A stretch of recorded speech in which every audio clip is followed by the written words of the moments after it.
ಭಾಗವತರಿಗೆಲ್ಲ ನಮಸ್ಕಾರಗಳು. ಶ್ರೀನಿವಾಸೇತಿ ಶ್ರೇಷ್ಠ ದಯಾಪಾತ್ರಂ ಗುಣಾನ್ವಿತಾ ಕೌಶಿಕೋನಂತರಂಗಾರ್ಯಶ್ಚಿರಂ ವಿಜೇತಾಂ ಭುವಿ ನ್ಯಸ್ತಾತ್ಮೀಯಫಲಂ ವರಪ್ರದ ಗುರೌ ವೈರಾಗ್ಯ ಭಾಗ್ಯೋರ್ಧೌ ವೇದಾಂತಾಮೃತ ಸಾರವಂತಮನಘಾತ್ ಶ್ರೀ ಶ್ರೀನಿವಾಸಾತ್ ಗುರೋಃ ಶ್ರೀಶೈಲಾನ್ವಯ ಕೌಸ್ತುಭಸ್ಥಿತನಿಯಂ ಶಯೋನಿಧೇ ಶ್ರೀನಿಧೇಃ ವಂದೇ ಸಾಧುಕಟಾಕ್ಷಕೇಳನಿಧಿಯಂ ಶ್ರೀಕೃಷ್ಣ ಸದ್ದೇಶಿಕಂ ಶ್ರೀವಾಸರಂಗ ಪರಕಾಲ ಮುನಿತ್ರಯಾಪ್ತಲಕ್ಷ್ಮಾತ್ಮರಕ್ಷಣೈತಿ ತ್ವೈಗಾಗಮಾಂತಂ ಆಚಾರ್ಯ ಭಕ್ತಿ ಪರಿಪೂತಮನರ್ಘಶೀಲಂ ಗೋಪಾಲದೇಶಿಕಮುನಿಂ ಗುರುಮಾಶ್ರಯಾಮಃ ನಾರಾಯಣಾಖ್ಯೇತಿರಾಜಪದಾಬ್ಜಭೃಂಗ ಶ್ರೀವಾಸಯೋಗಿ ಗುರುಣಾರ್ಪಿತಭಾರಮೀಶೆ ಭಕ್ತ್ಯಾದಿಪೂರ್ಣವರದಾರಿ ಕೃಪಾತ್ಯಜಿಹ್ನಂ ಶ್ರೀ ಶ್ರೀನಿವಾಸ ಮುನಿವರ್ಯಮಹಂ ಪ್ರಪದ್ಯೆ ಶ್ರೀನಾರಾಯಣ ಯೋಗೀಂದ್ರ ವರದಾರಿ ಕೃಪಾಶ್ರಯಂ ರಂಗೇಶಪಾದವಿನತಂ ಶ್ರೀನಿವಾಸ ಮುನಿಂ ಭಜೆ ಶ್ರೀಕೃಷ್ಣ ಬ್ರಹ್ಮತಂತ್ರೋತ್ತಮ ಗುರು ಕರುಣಾವಾಪ್ತ ಚಕ್ರಾಂಕ ಭಾಷ್ಯಂ ವೈರಾಗ್ಯಾಚಾರವಾರ್ಧೌ ವರದ ಪದಮುಖೇ ಲಕ್ಷ್ಮಣೇಂಜಸ್ತಭಾರಂ ಶ್ರೀವಾಗೀಶಾತ್ತತುರ್ಯಂ ಷಡರ್ಪೇತಿರಾಡ್ವೇದಚೂಡಾರ್ಯಮೂರ್ತಿಂ ನೂತ್ನಂ ಶ್ರೀರಂಗನಾಥಂ ಕಲಿರ್ಪುಮನಘಂ ಬ್ರಹ್ಮತಂತ್ರಂ ಶ್ರಯಾಮಃ ಶ್ರೀದುರ್ಗವದನ ಪಾದು ಸಂತತ ಪರಿಚರಣ ಮಾತ್ರ ಪರಮಾರ್ಥ ಜೇತು ಶ್ರೀಮಾನ್ ಭಿನುವರಂಗೇಂದ್ರ ಬ್ರಹ್ಮತಂತ್ರ ಪರಕಾಲಃ श्रीमान् वेंकटनाथार्य कवितार्किक केसरी वेदांताचार्यवत्यो मे सन्निधत्तां सदा हृदि यो नित्यमच्युतपदाम्बुजयुग्मरुक्मव्यामोहतस्तरितराणि दिनाय मेने अस्मद्गुरोर्भगवतोऽस्य सिन्धो रामानुजस्य चरणौ शरणं प्रपद्ये यतीन्द्रकथभाष्यार्थाय व्याख्यानेन दर्शिताः वरं सुदर्शनार्यं तं वन्दे कुलकुलाधिपम् वरदं दुरदाद्रीशं श्रीनिधिं करुणानिधिं शरण्यं शरणं यामि प्रणतार्तिहरं हरिं बहिरन्तस्तमश्छेदी ज्योतिर्वन्दे सुदर्शनं येनाव्याहत संकल्पं वस्तु लक्ष्मीधरं विदुः सम्यं न्यायकलापेन महता भारतेन च उपबृंहितवेदाय नमो व्यासाय विष्णवे तस्मै रामानुजार्याय नमः परमयोगिने श्रुतिस्मृतिसूत्राणामन्तर्ज्वरमशीशमते वन्देऽहं वरदार्यं दम्मत्साभिजनभूषणं भाष्यामृतप्रदानाद्यः सञ्जीवयति मामपि प्रपद्ये प्रणवाकारं भाष्यं रङ्गमिवापरं परस्य ब्रह्मणो यत्र शेषित्वं स्फुटमीक्ष्यते नित्यन्तेषु श्रुतं भाष्ये मतं ध्यातं हृदं भुजे लक्ष्मीपतिं प्रपद्येऽहं दृष्टं श्रीरङ्गधामनि प्रमाणं च प्रमेयं च प्रमातारश्च सात्विकाः जयन्तु क्षपितारिष्टं सह सर्वत्र सर्वदा अविस्मृता सुगंभीरा रामानुजमुनेर्गिरः दर्शयन्तु प्रसादेन संभावमखिलं दृढं श्रीरङ्गेशाज्ञा लब्धव्याससंज्ञं सुदर्शनं वाचा विजयिनः पुत्रं भाष्यभक्तिरचूचुरत् गुरुभ्योऽर्थश्रुतशब्दैः तत्प्रयुक्तैश्च योजितः सौकर्याय बुभुत्सुवनां सङ्कलय्य प्रकाश्यते तत्कृत्स्नं वेत्ति भाष्यार्थं श्रुतांशस्कृते कृतियाढ्यैः काकणिके वैशानोपेक्ष्य भाष्यमित्तमैः भाष्यं चेद्यरुणोत्सैमितिर्व्याख्यानमाचां तथा गाम्भीर्यादनवस्थितिर्मितमतिः दूरे जनस्य गिरां प्रष्टव्य कथमीश्वरः सैनः प्रत्यक्षरूपो दृशां तद्भाष्यं स च भाष्यकृत् स च हरिः सम्यक् प्रसीदन्तु नः।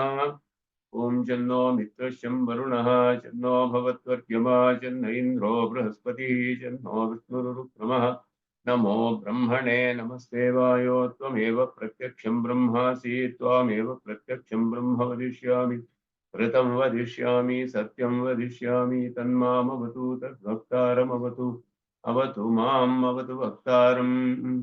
ॐ शान्ति शान्ति शान्तिः।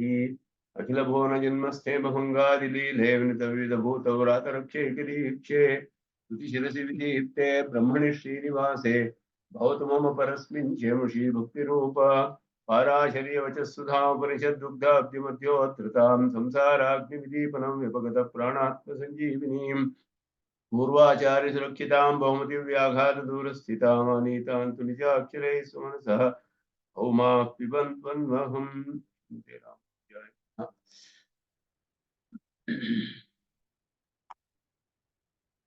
ಪುರುಷ ವಿದ್ಯಾಧಿಕರಣ ಅದನ್ನ ಆರಂಭಿಸಿದ್ವು. ಇದರಲ್ಲಿ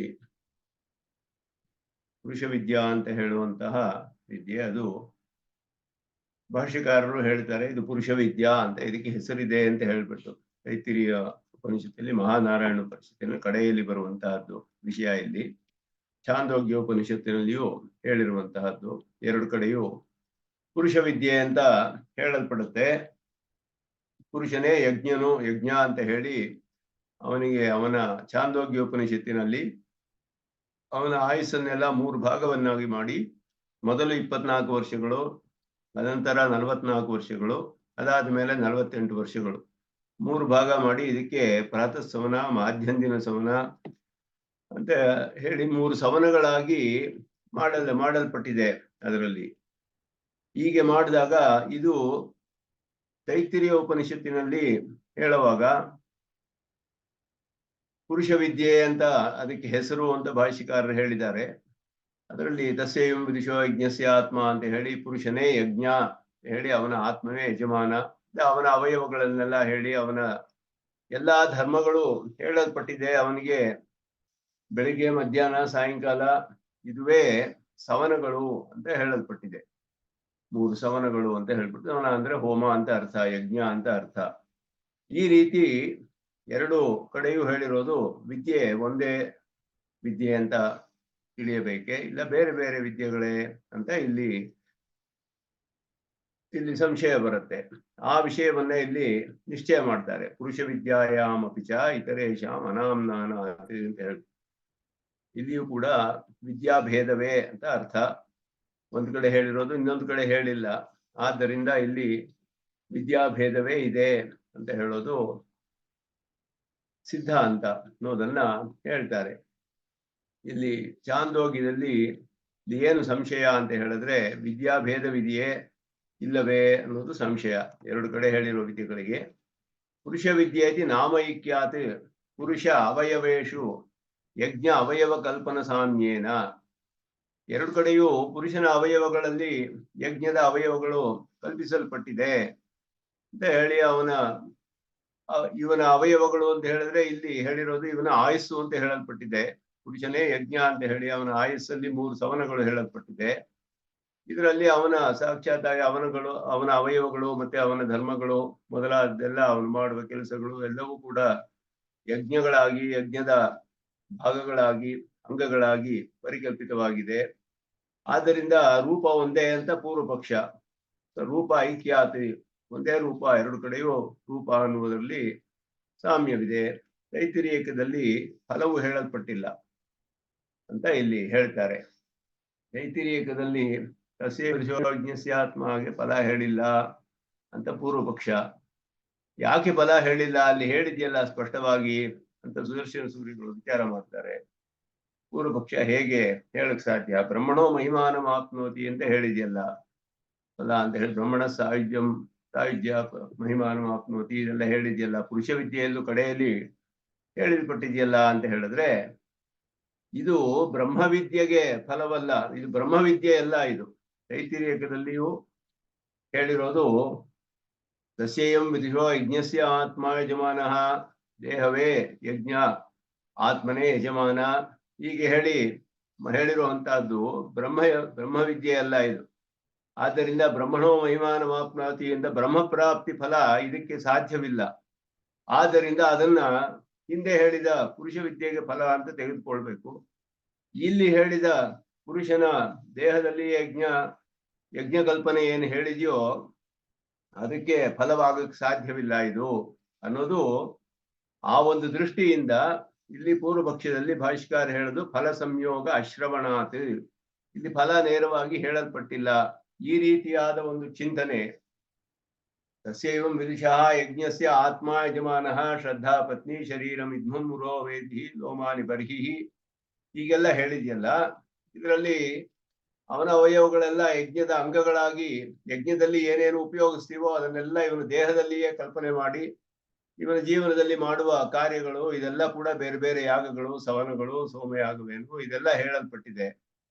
ಹೀಗೆ ಹೇಳಿರುವಾಗ ಇದು ಬ್ರಹ್ಮವಿದ್ಯೆ ಅಲ್ಲ, ಇದಕ್ಕೆ ಬ್ರಹ್ಮಪ್ರಾಪ್ತಿ ಫಲ ಇರಕ್ಕೆ ಸಾಧ್ಯವಿಲ್ಲ ಈ ರೀತಿ ಚಿಂತನೆಗೆ.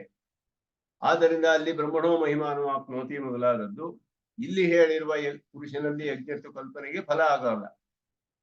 ಇದಕ್ಕೆ ಮೊದಲು ಹೇಳಿದಂತಹ ಬ್ರಹ್ಮವಿದ್ಯೆಗೆ ಫಲವಾಗಬಹುದೇ ಹೊರತು ಇಲ್ಲಿ ಹೇಳಿರೋದು ಬ್ರಹ್ಮವಿದ್ಯೆಯೇ ಅಲ್ಲ. ಆದ್ದರಿಂದ ಇಲ್ಲಿ ಫಲ ಹೇಳಲ್ಪಟ್ಟಿಲ್ಲ. ಆದರೆ ಛಾಂದೋಗ್ಯದಲ್ಲಿ 116 ವರ್ಷ ಜೀವನವನ್ನು ಮಾಡ್ತಾನೆ. ಅವನಿಗೆ ಆಯಸ್ಸು 116 ವರ್ಷ ಆಯಸ್ಸು ಪ್ರಾಪ್ತವಾಗುತ್ತೆ. ಆ ರೀತಿ ಒಬ್ಬ ಉಪಾಸನೆ ಮಾಡಿದ್ರೆ ತನ್ನ ಆಯಸ್ಸನ್ನೆಲ್ಲ 3 ಸವನಗಳು ಅಂತ ಹೇಳಿ ಅವನು ಅಲ್ಲಿ ಹೇಳಿದ ಹಾಗೆ ಉಪಾಸನೆ ಮಾಡಿದ್ರೆ ಅವನಿಗೆ 116 ವರ್ಷ ಬಾಳ್ತಾನೆ ಅವನು ಆರೋಗ್ಯವಾಗಿ. ಅಂತ ಅಲ್ಲಿ ಹೇಳಿದೆ. ಪ್ರಹವ ಪ್ರಹ ಷೋಡಶಂ ವರ್ಷಶತಂ ಜೀವತಿ. ಷೋಡಶಂ 16 ವರ್ಷಶತಂ 116. ಷೋಡಶಂ ವರ್ಷಶತಂ 116 ವರ್ಷ ಪ್ರಜೀವತಿ. ಚೆನ್ನಾಗಿ ಸುಖವಾಗಿ ಆರೋಗ್ಯವಾಗಿ ಜೀವನ ಮಾಡ್ತಾನೆ ಅವನು ಈ ಹೋಮಗಳನ್ನ ಮಾಡಿಕೊಂಡು. ಇತಿ ಛಾಂದೋಗ್ಯ ಶ್ರುತಸ್ಯೈವ ಪುರುಷ ವಿದ್ಯಾ ಫಲತ್ವಾತ್. ಆ ಫಲವನ್ನೇ ಇಲ್ಲಿಯೂ ತಿಳಿದುಕೊಳ್ಬೇಕು. ಯಾಕೆಂದ್ರೆ ಇಲ್ಲಿಯೂ ಅಲ್ಲಿಯೂ ರೂಪ ಒಂದೇ ಇದೆ. ಪುರುಷನಲ್ಲಿಯೇ ಯಜ್ಞ ಅಂತ ಗ್ರಹ ಮಾಡಿ ಅವನ ಅವಯವ ಕಲ್ಪಗಳಲ್ಲಿಯೇ ಯಜ್ಞದ ಅಂಗಗಳೆಲ್ಲ ಹೇಳಲ್ಪಟ್ಟಿರೋದ್ರಿಂದ ಅಲ್ಲಿ ಹೇಳಿರುವ ಫಲವನ್ನ ಇಲ್ಲಿಯೂ ನಾವು ಸ್ವೀಕಾರ ಮಾಡ್ಕೊಂಡು ಇಲ್ಲಿಯೂ ಅದೇ ಫಲ ಅಂತ ತಿಳಿದುಕೊಳ್ಬೇಕು. ಆದ್ರಿಂದ ಆ ಫಲ ಸಂಯೋಗದಲ್ಲಿ ಎರಡು ಸಮಾನವಾಗುತ್ತೆ. ಆದ್ದರಿಂದ ವಿದ್ಯಾ ಐಕ್ಯ. ಹೆಸರು ಪುರುಷ ವಿದ್ಯೆಯೇ, ರೂಪವೂ ಒಂದೇ, ಮತ್ತೆ ಫಲವು ಇಲ್ಲಿ ಹೇಳಿಲ್ಲ, ಛಾಂದೋಗ್ಯದಲ್ಲಿ ಹೇಳಿದೆ. ಅಲ್ಲಿ ಹೇಳಿರೋ ಫಲವನ್ನ ಇಲ್ಲಿ ನಾವು ಕಲ್ಪಿಸಿಕೊಳ್ಬೇಕು ಅಂತ ಹೇಳಿ, ಆದ್ದರಿಂದ ಫಲವನ್ನು ಒಂದೇ ಅಂತ ತಿಳಿಯಬಹುದು. ಈ ರೀತಿಯಾಗಿ ಎರಡು ಒಂದೇ ವಿದ್ಯಾ ಐಕ್ಯ ಅಂತ ಹೇಳಬೇಕು ಅಂತ ಪೂರ್ವ ಪಕ್ಷ. ಅದಕ್ಕೆ ಸಿದ್ಧಾಂತವನ್ನೇ ಹೇಳ್ತಾರೆ. ಇತಿ ಪ್ರಾಪ್ತೆ ಉಚ್ಯತೆ ಉಭಯತ್ರ ಆಮ್ನಾತಯೋ ಪುರುಷ ವಿದ್ಯಾತ್ವೇಪಿ ವಿದ್ಯಾಭೇದೋ ಅಸ್ತ್ಯೇವ. ಪುರುಷ ವಿದ್ಯಾತ್ವೇ ಅಪಿ ಇದ್ದರೂ ಅಂತ ಹೇಳಿದ್ರು. ಅಂದ್ರೆ ಪುರುಷ ವಿದ್ಯಾ ಅಂತ ಅದು ನಿಜವಾಗಿಯೂ ಅದು ಪುರುಷ ವಿದ್ಯೆ ಅಂತ ಅದನ್ನ ಪರಿಗಣಿಸೋದಿಲ್ಲ. ಆದ್ದರಿಂದ ಅಪಿ ಶಬ್ದ ಪುರುಷ ವಿದ್ಯೆ ಅಲ್ಲ, ಆದರೂ ಪುರುಷ ವಿದ್ಯೆ ಅಂತಾನೆ ಇಟ್ಕೊಳ್ಳೋಣ. ಪುರುಷ ಅಂತ ಹೇಳಿರೋದ್ರಿಂದ, ವಿದುಷಃ ಅಂತ ಹೇಳಿರೋದ್ರಿಂದ ಪುರುಷ ವಿದ್ಯೆ ಅಂತ ಇಟ್ಕೊಳ್ಳೋಣ. ಆದರೂ ವಿದ್ಯಾಭೇದವಿದೆ ಅನ್ನೋದು ಸಿದ್ಧಾಂತ. ಯಾಕೆ ಅಂದ್ರೆ ಹೇಳಿದ್ರೆ ಒಂದು ಕಡೆ ಹೇಳಿರೋದು ಇನ್ನೊಂದು ಕಡೆ ಹೇಳಲ್ಪಟ್ಟಿಲ್ಲ. ಇತರೇಶಾಂ ಅನಾಮ್ನಾನ ಏಕಸ್ಯಾಂ ಶಾಖಾಯಾಂ ಆಮ್ನಾತಾನಾಂ. ಆಮ್ನಾತವಾದ್ದು ಅಂದ್ರೆ ಪಠಿಸಲ್ಪಟ್ಟದ್ದು, ಶ್ರುತಿಯಲ್ಲಿ ಹೇಳಿರೋಪಟ್ಟದ್ದು ಅಂತ ಅರ್ಥ. ಒಂದು ಶಾಖೆಯಲ್ಲಿ ಹೇಳಲ್ಪಟ್ಟದ್ದು ಗುಣಗಳು ಗುಣಾನಾಂ, ಅನ್ಯತ್ರ ಅನಾಮ್ನಾನ, ಬೇರೆ ಕಡೆ ಅದು ಹಾಗೆ ಹೇಳಲ್ಪಟ್ಟಿಲ್ಲ. ಆದ್ದರಿಂದ ಇದು ವಿದ್ಯಾ ಐಕ್ಯವಿಲ್ಲ, ವಿದ್ಯಾಭೇದವೇ ಅನ್ನೋದು ಇಲ್ಲಿ ಸಿದ್ಧಾಂತ. ಅದನ್ನ ವಿವರಿಸ್ತಾರೆ ಹೇಗೆ ಅಂತ. ತಥಾ ಹಿ ಯತ್ ಸಾಯಂ ಪ್ರಾತರ್ ಮಧ್ಯಂ ದಿನಂಚ ತಾನಿ ಸಮನಾನಿ ಇತ್ಯಾದಯಃ ತೈತ್ತಿರೀಯಕೆ ಆಮ್ನಾತಾಃ ಛಾಂದೋಗ್ಯೆ ಸಮನತ್ವೇನ ನ ಆಮ್ನಾಯಂತೆ. ತೈತ್ತಿರೀಯಕದಲ್ಲಿ ಹೇಳುವಾಗ ಸಾಯಂ ಪ್ರಾತರ್ ಮಧ್ಯಂ ದಿನಂಚ ತಾನಿ ಸಮನಾನಿ ಯೇ ಅಹೋರಾತ್ರೇ ತೇ ದರ್ಶಿ ಪೂರ್ಣಮಾಸೋ ಅಂತ ಹೇಳಿದೆ. ಸಾಯಂ ಪ್ರಾತರ್ ಮಧ್ಯಂ ದಿನಾನಿ ಸವನಾನಿ ಅಂತ ಹೇಳಿ ಅವುಗಳೇ ಸವನ ಅಂತ ಹೇಳಲ್ಪಟ್ಟಿದೆ. ಚಾಂದೋಗ್ಯದಲ್ಲಿ ಅದು ಹೇಳಲ್ಪಟ್ಟಿಲ್ಲ. ಹಾಗೆ ಚಾಂದೋಗ್ಯದಲ್ಲಿ ಹೇಗೆ ಹೇಳಿದೆ, ತ್ರೇಧಾ ವಿಭಕ್ತಂ ಪುರುಷಾಯುಷಂ, ಪುರುಷನ ಆಯುಸ್ಸು 3 ವಿಭಾಗವಾಗಿ ಮಾಡಿ ಚಾಂದೋಗ್ಯ ಸಮನತ್ವೇನ ಕಲ್ಪ್ಯತೆ. ಆದ್ದರಿಂದ ಅದನ್ನ ಚಾಂದೋಗ್ಯದಲ್ಲಿ ಆ ರೀತಿ ಹೇಳಲ್ಪಟ್ಟಿದೆ. 3 ವಿಧವಾದ ಅವನ ಜೀವನವನ್ನೆಲ್ಲ 3 ಭಾಗ ಮಾಡಿ ಅದರಲ್ಲಿ ಅವನಿಗೆ 3 ಸವನಗಳು ಹೇಳಲ್ಪಟ್ಟಿದೆ. ಅಲ್ಲಿ ಮೊದಲು 24 ವರ್ಷಗಳೆಲ್ಲ ಪ್ರಾತಃ ಸವನ ಇದೆಲ್ಲ ಹೇಳಿ ಮಾಧ್ಯಂದಿನ ಸವನ, ತೃತೀಯ ಸವನ ಅಂತ ಹೇಳಲ್ಪಟ್ಟಿದೆ. ಅದು ಆಯಸ್ಸನ್ನೇ ವಿಭಾಗ ಮಾಡಿ ಹೇಳಿರೋದು. ಇಲ್ಲಿ ಇವನ ಬೆಳಿಗ್ಗೆ ಮಧ್ಯಾಹ್ನ ಸಾಯಂಕಾಲ ಇದುವೇ ಸವನಗಳು ಅಂತ ಇಲ್ಲಿ ಹೇಳಲ್ಪಟ್ಟಿದೆ. ಅಂತ ಇಲ್ಲಿ ಗುಣಗಳು ಬೇರೆ ಆಯ್ತು, ರೂಪ ಭೇದವಾಗಿತ್ತು ಇಲ್ಲಿಗೆ. ಛಾಂದೋಗ್ಯ ಶ್ರುತಾನ ಅಶಿಷಾದೀನಾಂ ದೀಕ್ಷಾದಿತ್ವ ಕಲ್ಪನಂ ತೈತಿರೀಯಕೆ ನ ಕೃತಂ ಅಂತ ಹೇಳಿದ್ರು.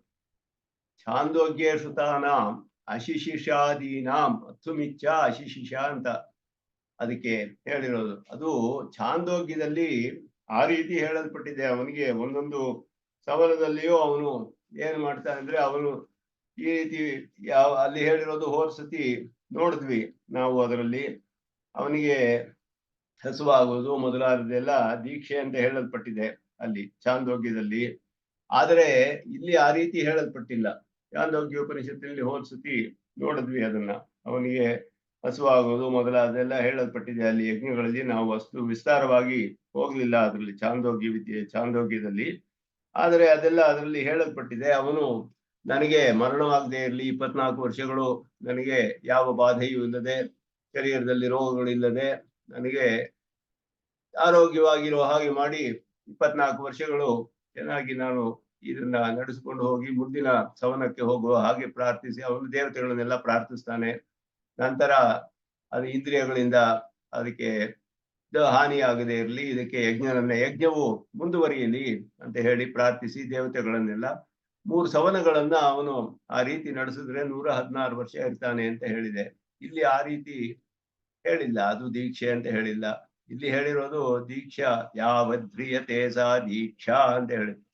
ಯಾವತ್ ಧ್ರಿಯತೆ ಅಂದ್ರೆ ದೇಹವಿರುವವರೆಗೂ ಅದೇ ದೀಕ್ಷಾ ಅವನಿಗೆ. ಅಲ್ಲಿ ಅದರಿಂದ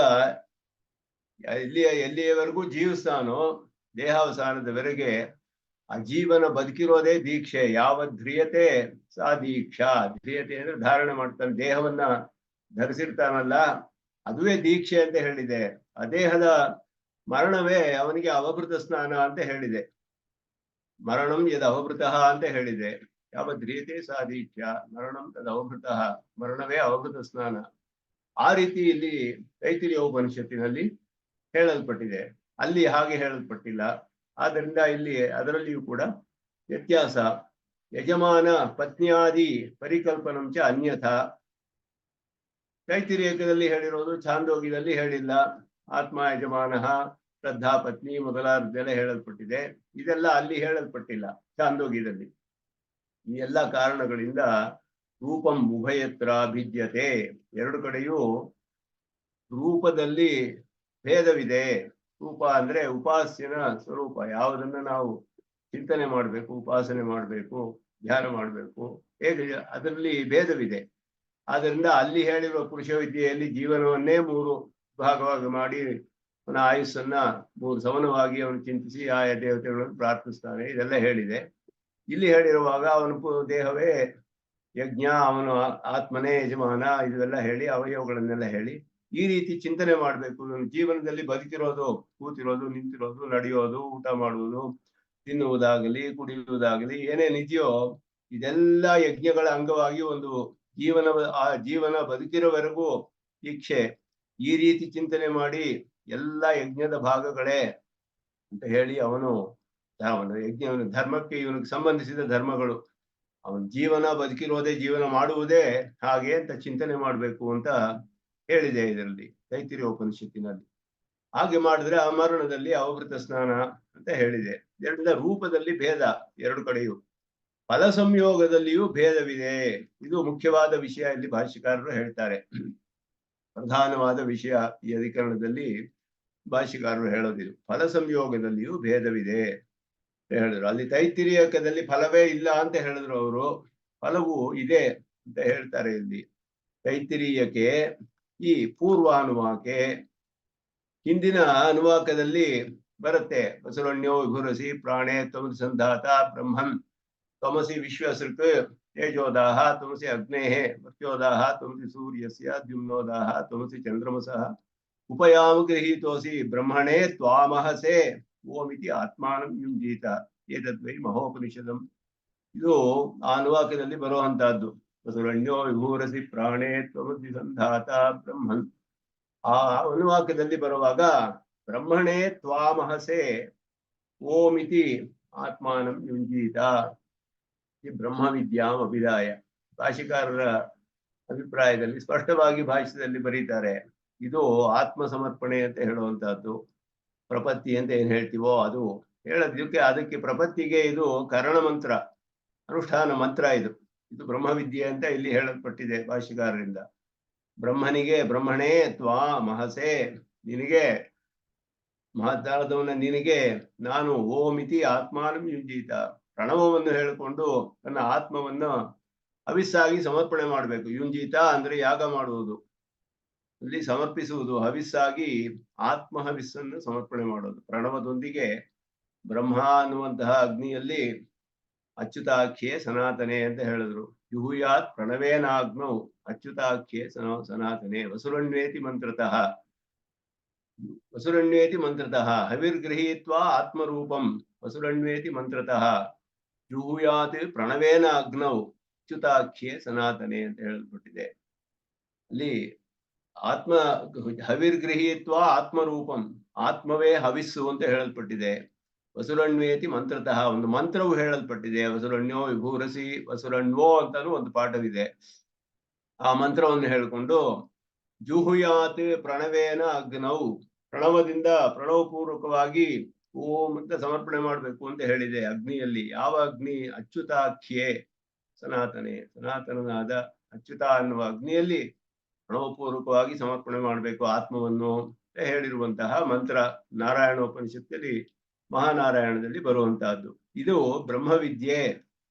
ಇತಿ ಬ್ರಹ್ಮವಿದ್ಯಾಮಭಿಧಾಯ ತತ್ ಫಲತ್ವೇನ ಬ್ರಹ್ಮಣೋ ಮಹಿಮಾನಮಾಪ್ನೋತಿ ಇತ್ಯುಕ್ತ್ವಾ, ಅದಕ್ಕೆ ಅಲ್ಲಿ ಫಲವನ್ನು ಹೇಳಿದೆ. ಓಮಿತಿ ಆತ್ಮಾನಂ ಯುಂಜಿತ ಏತದ್ ಮಹೋಪನಿಷದಂ ದೇವಾನಾಂ ಗುಹ್ಯಂ ದೇವ ಬ್ರಹ್ಮಣೋ ಮಹಿಮಾನಮಾಪ್ನೋತಿ ತಸ್ಮಾತ್ ಬ್ರಹ್ಮಣೋ ಮಹಿಮಾನಂ ಇತ್ಯುಪನಿಷತ್ ಅಂತ ಹೇಳಿ ಅಲ್ಲಿ ಫಲವು ಹೇಳಲ್ಪಟ್ಟಿದೆ. ಬ್ರಹ್ಮಣಃ ಮಹಿಮಾನಮಾಪ್ನೋತಿ, ಬ್ರಹ್ಮ ಪ್ರಾಪ್ತಿಯು ಫಲ ಅಂತ ಹೇಳಲ್ಪಟ್ಟಿದೆ. ಅಲ್ಲಿ ಫಲ ಬ್ರಹ್ಮವಿದ್ಯೆ, ಇದು ಆತ್ಮಸಮರ್ಪಣೆ ಮಾಡೋದು ಪ್ರಣವಪೂರ್ವಕವಾಗಿ, ಇದಕ್ಕೆ ಫಲ ಬ್ರಹ್ಮ ಪ್ರಾಪ್ತಿಯೇ ಅಂತ ಫಲವನ್ನು ಹೇಳಿ ತಸ್ಯೈಯಂ ವಿದುಷಃ ಇತ್ಯಾದಿನ ಆಮ್ನಾಥ ಪುರುಷ ವಿದ್ಯಾ ಅಸ್ಯೈವ ಬ್ರಹ್ಮ ವಿದುಷಃ ಯಜ್ಞಕಲ್ಪನಂ ಇತಿ ಗಮ್ಯತೆ.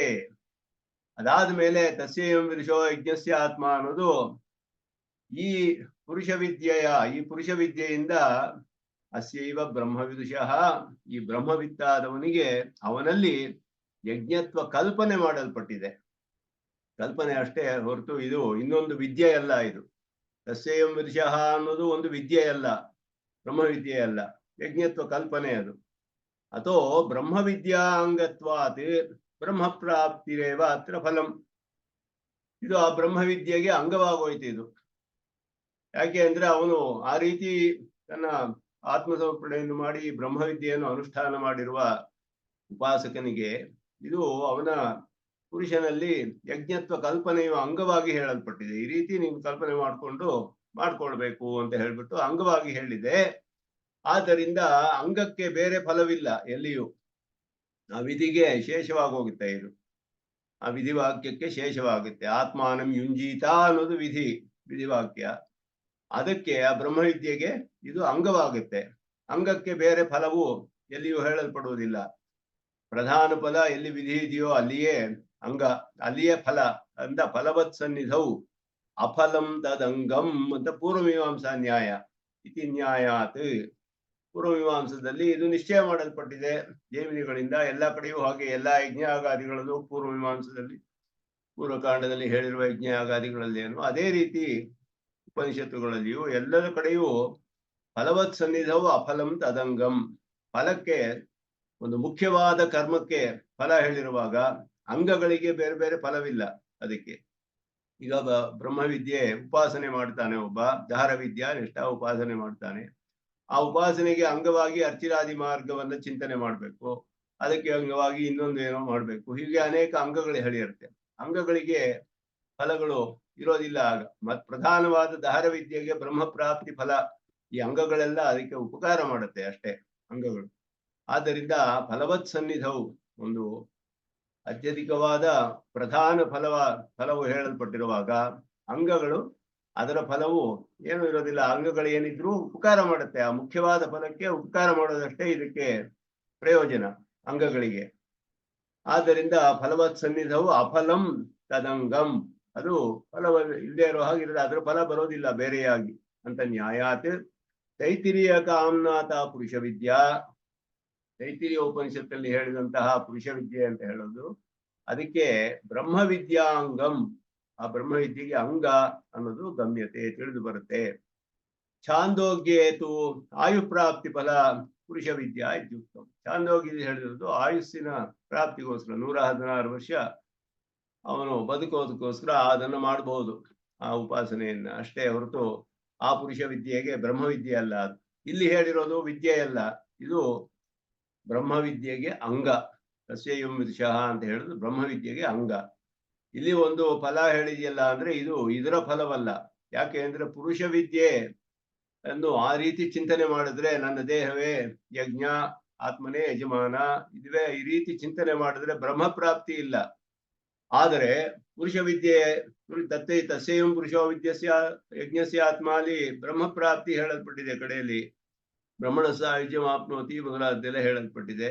ಅದು ಹಿಂದೆ ಹೇಳಿದ ಬ್ರಹ್ಮವಿದ್ಯೆಗೆ ಅಂಗ, ಅದರ ಫಲವೇ ಇಲ್ಲಿ ಹೇಳಲ್ಪಟ್ಟಿದೆ, ಅಂಗವಾಗಿ ಹೇಳಲ್ಪಟ್ಟಿದೆಯೇ ಹೊರತು ಈ ಪುರುಷ ವಿದ್ಯೆಗೆ ಫಲವಲ್ಲ. ಇದು ಪುರುಷ ವಿದ್ಯೆ ಅಲ್ಲ, ಇದು ಬ್ರಹ್ಮವಿದ್ಯೆಗೆ ಅಂಗ. ಇದು ಪುರುಷ ವಿದ್ಯೆ ಅಂತ ಹೇಳಲ್ಪಟ್ಟಿದ್ರು ಕೂಡ ಅಂತ ಹೇಳಿದ್ರು, ಯಾಕೆ ಅಂದ್ರೆ ತಸ್ಯ ವಿದುಷಃ ಯಜ್ಞಸ್ಯ ಆತ್ಮ ಅಂತ ಆರಂಭಿಸೋದ್ರಿಂದ ಪುರುಷ ವಿದ್ಯೆ ಅಂತ ಇಟ್ಕೊಂಡ್ರು ಇದು ಹಿಂದೆ ಹೇಳಿದ ಬ್ರಹ್ಮ ವಿದ್ಯೆಗೆ ಅಂಗವೇ ಹೊರತು ಇದು ಸ್ವತಂತ್ರವಾದ ವಿದ್ಯೆ ಅಲ್ಲ ಇದು. ಆದ್ದರಿಂದ ಅಲ್ಲಿ ಛಾಂದೋಗ್ಯದಲ್ಲಿ ಹೇಳಿರೋದು ಸ್ವತಂತ್ರವಾದ ಉಪಾಸನೆ, ಅದರಿಂದ ದೀರ್ಘಾಯುಸ್ ಅನ್ನೋದು ಫಲ.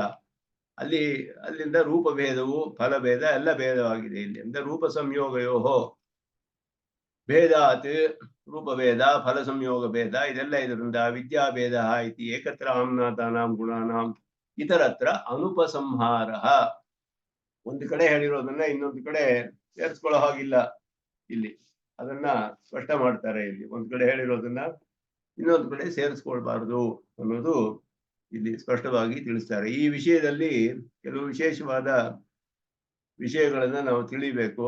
ಅದು ಹಿಂದೆ ತೈತ್ತಿರೀಯ ಉಪನಿಷತ್ತಿನ ಅಧ್ಯಯನ ಮಾಡಿದಾಗ ಅದನ್ನ ನಾವು ನೋಡಿದ್ವಿ. ಅದನ್ನ ಮತ್ತೊಂದು ಸತಿ ನಾವು ಇಲ್ಲಿ ಜ್ಞಾಪಿಸ್ಕೊಳ್ಬಹುದು, ಅದು ಪ್ರಯೋಜನವಾಗುತ್ತೆ. ಈಗ ತೈತ್ತಿರೀಯ ಉಪನಿಷತ್ತಿನ ರಂಗರಾಮಾನುಜ ಭಾಷ್ಯ, ಮಹಾನಾರಾಯಣ ಉಪನಿಷತ್ತಿನ ರಂಗರಾಮಾನುಜ ಭಾಷ್ಯವನ್ನು ಶೇರ್ ಮಾಡ್ತಾ ಇದ್ದೀನಿ ಇಲ್ಲಿ. ಇದರಲ್ಲಿ ಯಜ್ಞಸ್ಯ ಆತ್ಮ ಅನ್ನುವ ಆ ಪ್ರಕರಣಕ್ಕೆ ರಂಗರಾಮಾನುಜರು ಬರೆದಿರುವಂತಹ ವ್ಯಾಖ್ಯಾನ, ಅದರಲ್ಲಿ ಇದು ತಸ್ಯೈವಂ ವಿದುಷೋ ಯಜ್ಞಸ್ಯ ಆತ್ಮ ಅನ್ನೋದು ಕಡೆಯ ಅನುವಾಕ ಮಹಾನಾರಾಯಣ ಉಪನಿಷತ್ತಿನಲ್ಲಿ, ಶ್ರದ್ಧಾ ಪತ್ನಿ ಶರೀರಂ ಇದ್ಮಂ.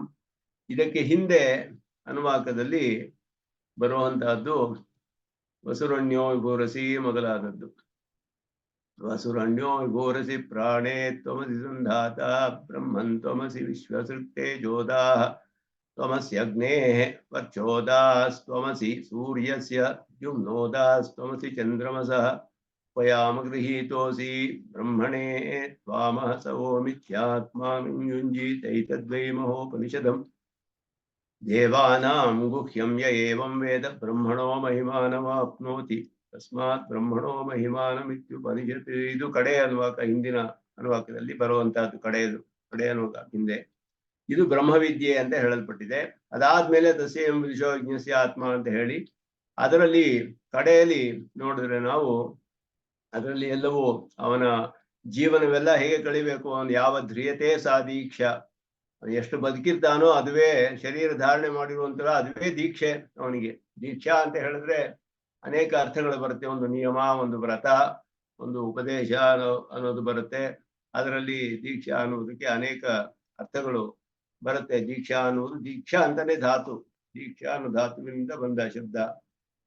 ಹೋಮ ಅಂತನೂ ಒಂದು ಅರ್ಥ, ಮುಂಡನ ಮಾಡಿಸ್ಕೊಳ್ಳೋದು ಅಂತ ಒಂದು ಅರ್ಥ, ಉಪನಯ ಆಚಾರ್ಯರಲ್ಲಿ ಕಳಿಸೋದಕ್ಕೂ ದೀಕ್ಷೆ ಅಂತ ಹೆಸರು, ಒಂದು ನಿಯಮವನ್ನ ಪಾಲಿಸೋದಕ್ಕೂ ದೀಕ್ಷೆ ಅಂತ ಹೆಸರು, ಒಂದು ವ್ರತ, ಇದಕ್ಕೆಲ್ಲ ದೀಕ್ಷೆ ಅಂತ ಹೆಸರು. ಇದು ಜೀವನವೆಲ್ಲ ಒಂದು ವ್ರತವಾಗಿ ಈ ರೀತಿ ಚಿಂತನೆ ಮಾಡಿಕೊಂಡು ಕಳಿಬೇಕು ಅನ್ನೋದು ಇದುವೇ ದೀಕ್ಷೆ. ಬದುಕಿರುವವರೆಗೂ ಯಾವ ಧ್ರಿಯತೆ ಸಾ ದೀಕ್ಷಾ, ಯದಶ್ನಾತಿ ಯತ್ಪಿಬತಿ ತದಸ್ಯ ಸೋಮಪಾನಂ. ಇದುವೇ ಸೋಮಪಾನ ಮಾಡಿದ ಹಾಗೆ ಅವನಿಗೆ ರಮತೆ ತದ್ ಉಪಸದಃ, ಉಪಸತ್ತನೋ ಯಾಗ, ಸಂಚರತಿ ಉಪವಿಶತಿ ಉತ್ತಿಷ್ಠತೆ ಸ ಪ್ರವರ್ಗ್ಯ, ಪ್ರವರ್ಗ್ಯ ಅನ್ನುವ ಯಾಗವಾದುವೆ. ಇದೆಲ್ಲ ಹೇಳಲ್ಪಟ್ಟಿದೆ ಅವನಿಗೆ. ಇದೆಲ್ಲ ಹೇಳಿ ಯತ್ಸಾಯಂ ಪ್ರಾತರ್ ಮಧ್ಯಂದಿನಂಚ ತಾನಿ ಸವನಾನಿ, ಅವನಿಗೆ ಸಾಯಂಕಾಲ ಬೆಳಗ್ಗೆ ಮಧ್ಯಾಹ್ನ ಇವುಗಳೇ ಸವನಗಳು ಹೇಳಲ್ಪಟ್ಟಿದೆ. ಈ ಅಹೋರಾತ್ರಿ ದರ್ಶಪೂರ್ಣ ಮಾಸ, ಹಗಲು ರಾತ್ರಿಯೇ ದರ್ಶಪೂರ್ಣ ಮಾಸ ಯಾಗಗಳು ಅವನಿಗೆ.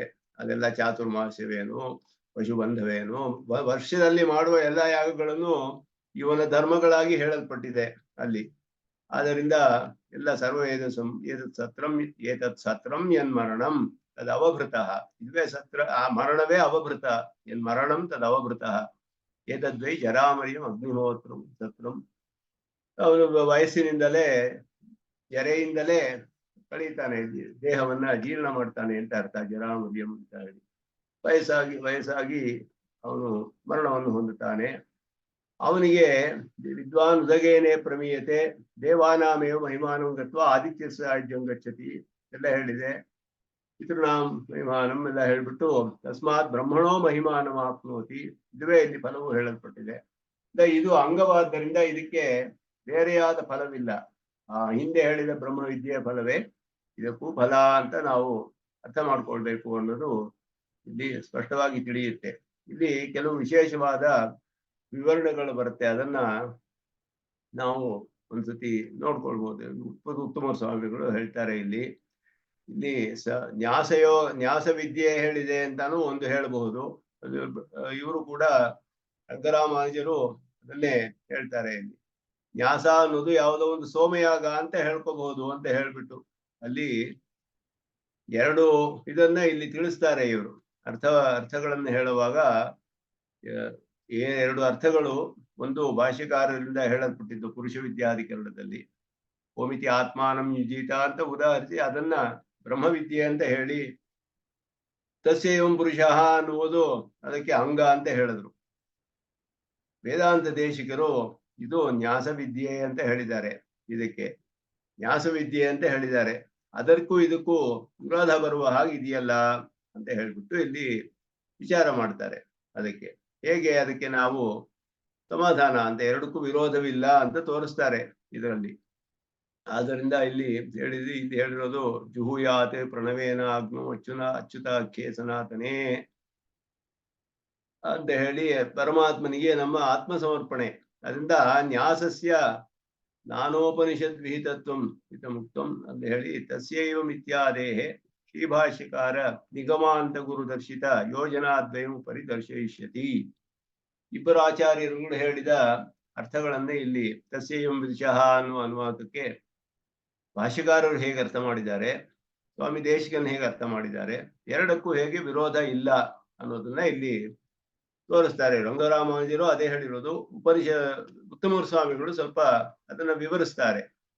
ಮೊದಲು ಅವರು ಸ್ವಾಮಿ ದೇಶಿಕನ್ ಹೇಳಿರುವ ಅರ್ಥವನ್ನು ಹೇಳ್ತಾರೆ. ಶ್ರೀ ನಿಗಮಾಂತ ಗುರು ದರ್ಶಿತಾಂ ಯೋಜನಾಮೇವ ಅನುಸೃತ್ಯ ವ್ಯಾಖ್ಯಾತಂ ಆರಭತೆ ಏವಂ ಬುಧಿಶಃ ಇತ್ಯಾದಿ. ಅಲ್ಲಿ ತಸ್ಯಾಸಿ ಯಜ್ಞ ವಿಶೇಷಣಂ ನ್ಯಾಸರೂಪಸ್ಯ ತಸ್ಯೈವಂ ವಿದುಷಃ ಯಜ್ಞಸ್ಯ ಅಂದ್ರೆ ನ್ಯಾಸರೂಪವಾದ ಯಜ್ಞ ಅಂತ ಅರ್ಥ. ಈ ರೀತಿ ಏವಂ ವಿದುಷಃ ಇತ್ಯಸ್ಯ ಉಕ್ತ ನ್ಯಾಸ ವಿದ್ಯಾನಿಷ್ಠಸ್ಯ ನ್ಯಾಸ ವಿದ್ಯಾನಿಷ್ಠನಾದವನಿಗೆ. ನ್ಯಾಸವಿದ್ಯೆ ಅನ್ನುವುದು 32 ಬ್ರಹ್ಮವಿದ್ಯೆಯಲ್ಲಿ ಸೇರಿದೆ. ಅದು ಪ್ರಪತ್ತಿ ಅಂತ ಶರಣಾಗತಿ ಅಂತ ಹೇಳುವಂತಹದ್ದು. ಅದು ಇಲ್ಲಿ ಹೇಳಲ್ಪಟ್ಟಿದೆ ಅನ್ನೋದು ಸ್ವಾಮಿ ದೇಶಿಕನ್ ವಿಸ್ತಾರವಾಗಿ ನಿರೂಪಣೆ ಮಾಡ್ತಾರೆ. ನಿಕ್ಷೇಪ ರಕ್ಷೆಯಲ್ಲಿ ಇದೇ ವಿಷಯವನ್ನು ತೆಗೆದು ಹೇಳ್ತಾರೆ. ನಿಕ್ಷೇಪ ರಕ್ಷೆಯಲ್ಲಿ ಅದನ್ನೇ ಇಲ್ಲಿ ವಿಚಾರ ಮಾಡ್ತಾ ಇರೋದು. ಇಲ್ಲಿ ವಿದ್ವಾನ್ ಇತ್ಯಸ್ಯ ಅಯಮೇವ ಅರ್ಥಃ. ಉಪಯಾಮ ಹಿಂದೆ ಉಪಯಾಮ ಗೃಹೀತೋಸಿ ಅಂತ ಬಂತು. ಉಪಯಾಮ ಗೃಹೀತೋಸಿ ಬ್ರಹ್ಮಣೇ ತ್ವಾಮಸೆ ಚಂದ್ರಮಸ ಉಪಯಾಮ ಗೃಹೀತೋಸಿ ಬ್ರಹ್ಮಣೇ ತ್ವಾಮಹಸೆ ಅಂತ. ಅದಕ್ಕೆ ಉಪಯಾಮ ಗೃಹೀತೋಸಿ ಅಂದ್ರೆ ನಿಮ್ಮನ್ನ ಹತ್ತಿರ ನಿನ್ನನ್ನು ಪಡೆದುಕೊಂಡಿದ್ದೇವೆ ಹೀಗೆ ಅಂತ ಹೇಳ್ಬಿಟ್ಟು ನಿನ್ನನ್ನು ಪಡೆದುಕೊಳ್ಬೇಕು ನಾವು ಅನ್ನುವ ಅರ್ಥ.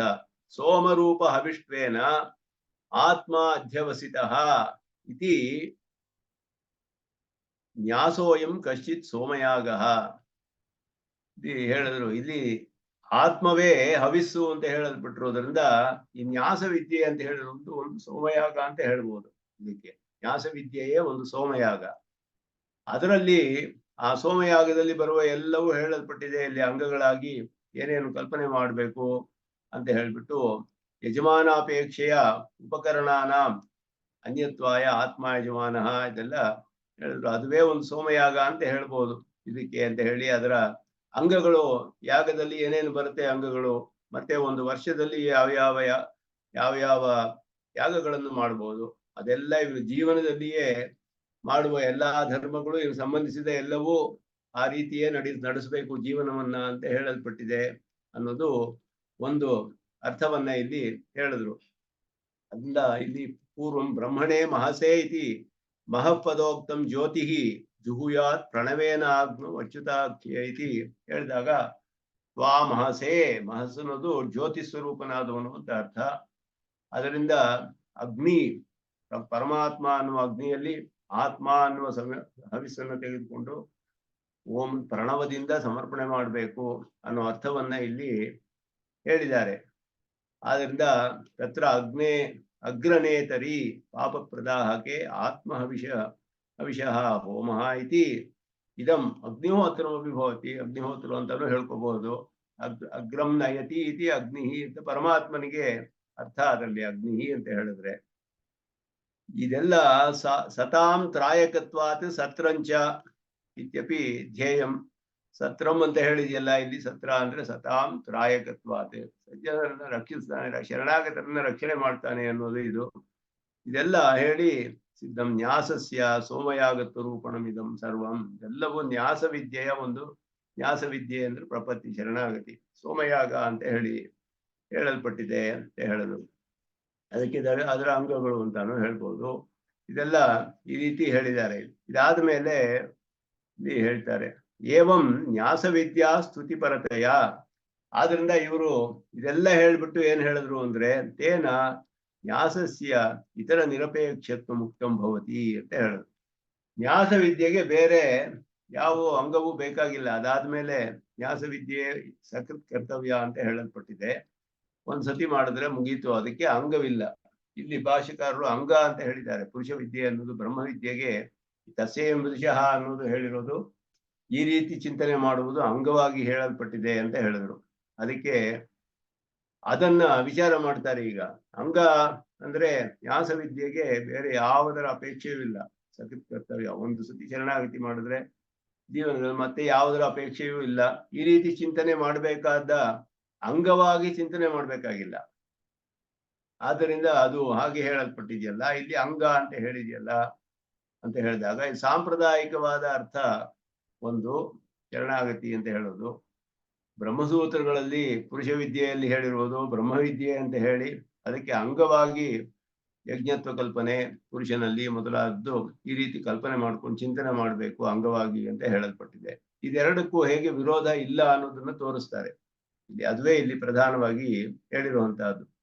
ಈ ಅಧಿಕರಣ ಸಾರಾವಳಿಯಲ್ಲಿ ಮತ್ತೆ ರಹಸ್ಯ ಗ್ರಂಥಗಳಲ್ಲಿ ನಿಕ್ಷೇಪ ರಕ್ಷೆಯಲ್ಲಿ ಸಾಂಪ್ರದಾಯಿಕತೆಯ ದರ್ಶಿತಂ ಅರ್ಥಮಾದೃತ್ಯ ಏವಂ ವ್ಯಾಖ್ಯಾತಂ, ಅವರು ಹೇಳಿರೋ ಅರ್ಥವನ್ನು ತಿಳ್ಕೊಂಡು ಪುರುಷ ವಿದ್ಯಾಧಿಕರಣ ಶ್ರೀಭಾಷ್ಯ ವಿರುದ್ಧ ಕಥಮತ್ರ ಸಂಪ್ರದಾಯ, ಹೇಗೆ ವಿರುದ್ಧವಾಗಿರುವ ಹಾಕೊಂಡಿದೆಯಲ್ಲ ಅಂತ ಹೇಳಿದ್ರೆ ಪಕ್ಷದ್ವಯೋಪಿ ನ ವಿರೋಧ, ಯಾವುದು ವಿರೋಧವೂ ಇಲ್ಲ ಅಂತ ಹೇಳಿದ್ರು.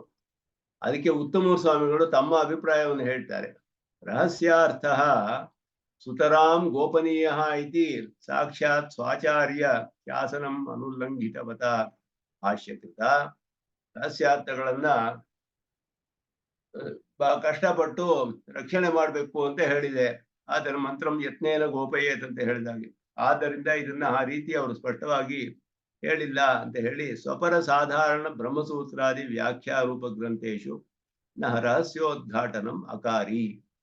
ಈ ರಹಸ್ಯವಾದ ಮಂತ್ರಗಳು ರಹಸ್ಯ ಗ್ರಂಥಗಳಲ್ಲಿ ಹೇಳಲ್ಪಟ್ಟಿರುವ ಅರ್ಥವನ್ನ ಭಾಷೆಕಾರರು ಎಲ್ಲಿಯೂ ಅದನ್ನ ಹೇಳಲಿಲ್ಲ. ಹಾಗೆ ಶರಣಾಗತಿಯನ್ನ ತಮ್ಮ ಗದ್ಯದಲ್ಲಿ ಹೇಳಿದ್ರು, ಶರಣಾಗತಿ ಗದ್ಯದಲ್ಲಿ ಹೊರತು ಶ್ರೀಭಾಷ್ಯದಲ್ಲಿಯೋ ಗೀತಾ ಭಾಷ್ಯದಲ್ಲಿಯೋ ವೇದಾಂತ ದೀಪ ವೇದಾಂತ ಸಾರ ಯಾವುದರಲ್ಲಿಯೂ ಕೂಡ ಶರಣಾಗತಿಯನ್ನು ನೇರವಾಗಿ ಉಪಾಯ ಅಂತ ಹೇಳಲಿಲ್ಲ.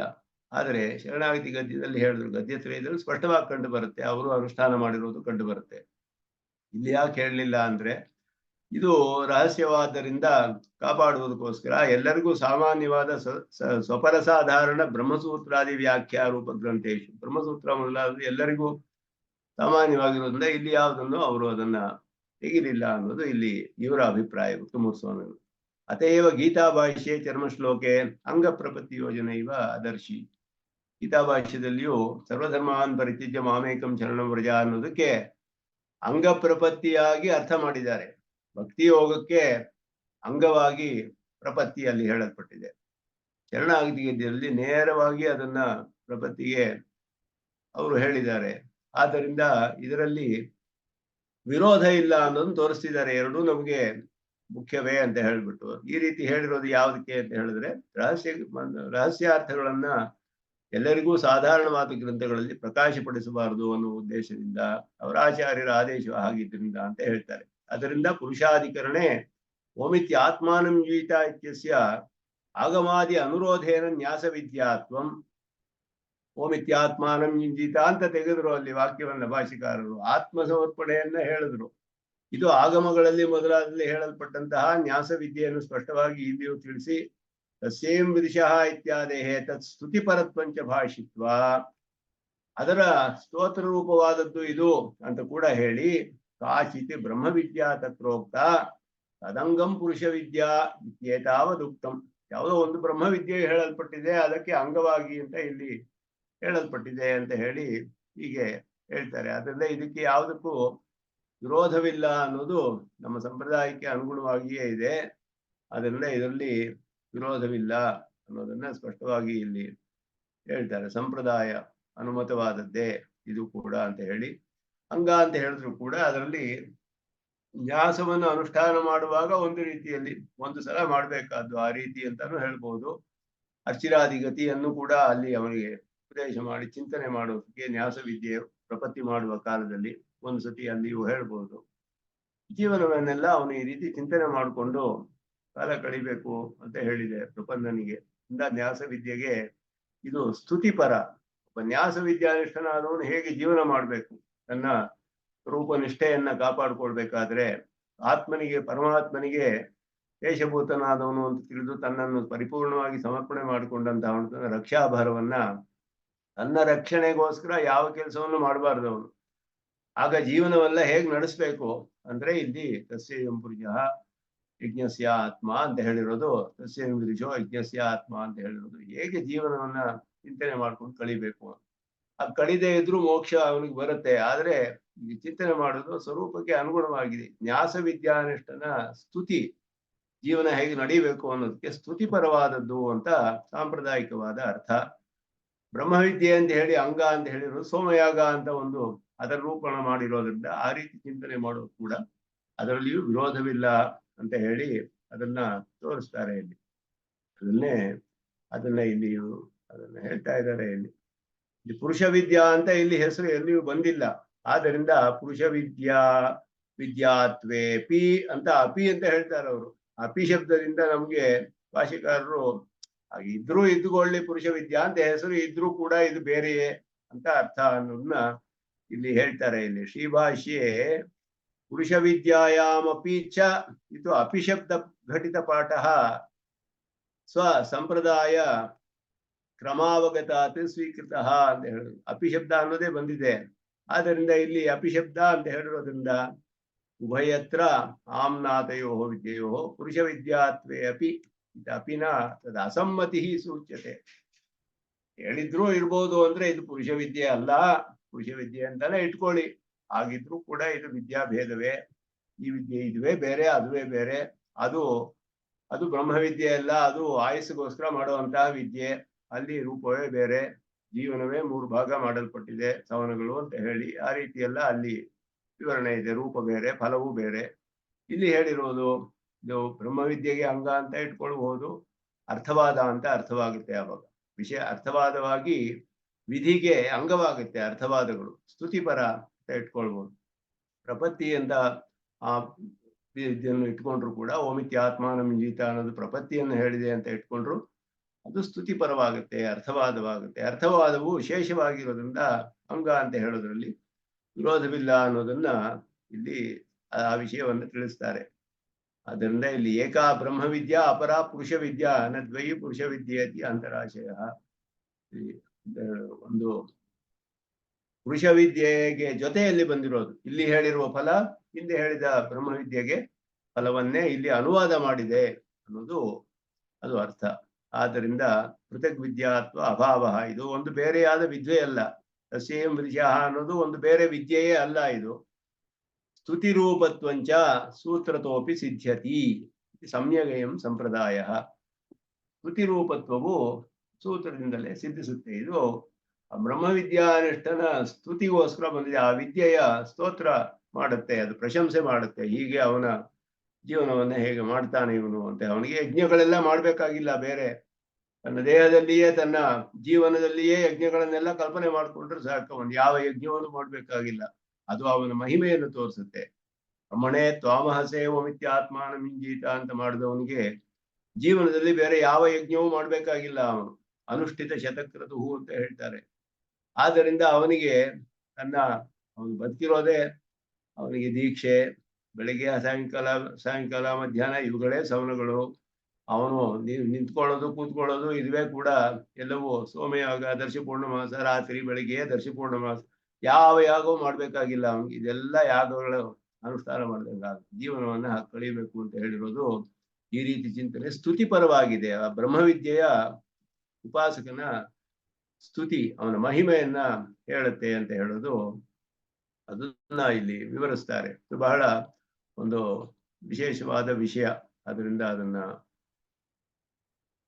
ನೋಡೋಣ ಅಂತ ಹೇಳ್ಬಿಟ್ಟು ಒಂದು ಸತಿ ನಮಗೆ ಜ್ಞಾಪಿಸ್ಕೊಂಡ್ರೆ ಅದು ಅದರಲ್ಲಿ ಈ ಬರುವ ವಿಷಯವ ಬೇರೆ ಕಡೆ ಎಲ್ಲ ಚಿಂತನೆ ಮಾಡಲ್ಪಟ್ಟಿದೆ ಅಂತ ತಿಳಿಸುತ್ತೆ. ಅಧಿಕರಣ ಸಾರಾವಳಿಯಲ್ಲಿ ಇದನ್ನ ಸ್ವಾಮಿ ದೇಶಿಕನ್ ಹೇಳ್ತಾರೆ. ನಿಕ್ಷೇಪ ರಕ್ಷೆಯಲ್ಲಿ ಇದನ್ನ ಹೇಳ್ತಾರೆ. ಉಪನಿಷತ್ ಭಾಷ್ಯದಲ್ಲಿ ಬಂದಿದೆ. ಇದೆಲ್ಲ ಎಲ್ಲೆಲ್ಲ ಕಡೆ ಈ ವಿಷಯಗಳು ವಿಚಾರ ಮಾಡಿದ್ದಾರೆ ಅನ್ನೋದು ನಮಗೆ ತಿಳಿಯುತ್ತೆ. ಇದರಿಂದ ಅಲ್ಲಿಗೆ ಪುರುಷ ವಿದ್ಯಾಧಿಕರಣ ಮುಗಿಯುತ್ತೆ. ನಂತರ ವೇದಾಧ್ಯಧಿಕರಣಂ ಅಂತ ಇಲ್ಲೂ ಒಂದು ಮುಖ್ಯವಾದ ವಿಷಯ ಚಿಂತನೆ ಮಾಡಲ್ಪಡುತ್ತೆ.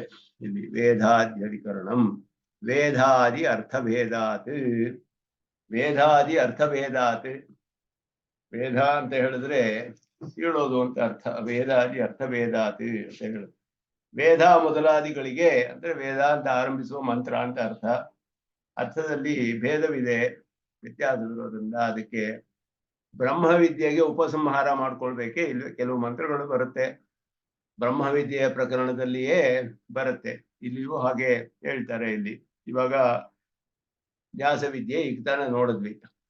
ಓಂ ಇತ್ಯಾತ್ಮಾನಂ ಇಂಜೀತ ಅಂತ ಹೇಳ್ಬಿಟ್ಟು ಈ ಮಹಾನಾರಾಯಣ ಉಪನಿಷತ್ತಲ್ಲಿ ಆರಂಭದಲ್ಲಿ ಏನ್ ಹೇಳ್ತೀವಿ? ಓಂ ಸಹನಾ ಭವತು ಸಹನೌ ಭುನಕ್ತು ಶಾಂತಿ ಮಂತ್ರವನ್ನೇ ಹೇಳ್ತೀವಿ. ಈ ಶಾಂತಿ ಮಂತ್ರವು ಬ್ರಹ್ಮವಿದ್ಯೆಗೆ ಅಂಗವೇ ಇಲ್ಲವೇ ಅನ್ನೋದು ಇಲ್ಲಿ ವಿಚಾರ.